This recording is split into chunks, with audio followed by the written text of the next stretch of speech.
โซ่61 2มาลงหลักที่3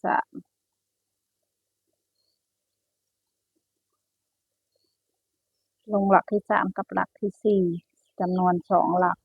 แล้วก็โซ่6 4 5 6 1 2โซ่ที่3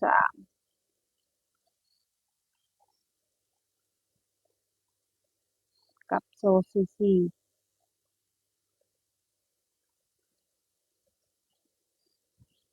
3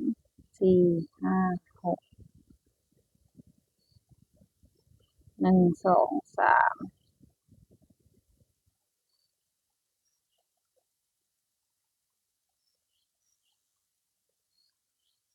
ถักเสื้อลายตาข่ายสวัสดีค่ะ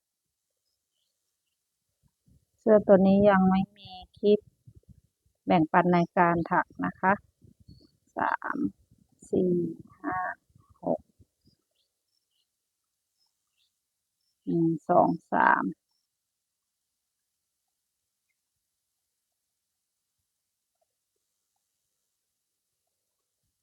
1 2 3 4 5 6ก็มาถึงทางแยก1 2 3ก็พันควัก2ครั้ง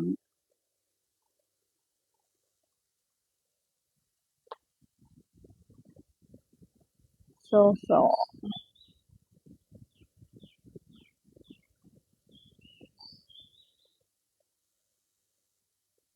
1 2 3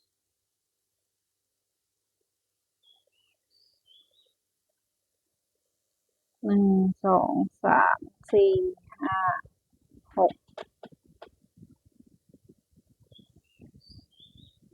1 2 3 4 5 6โซ่ที่3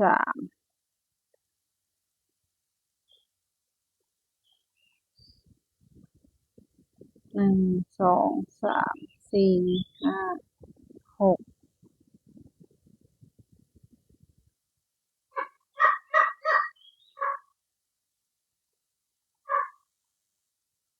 1 2 3 4 5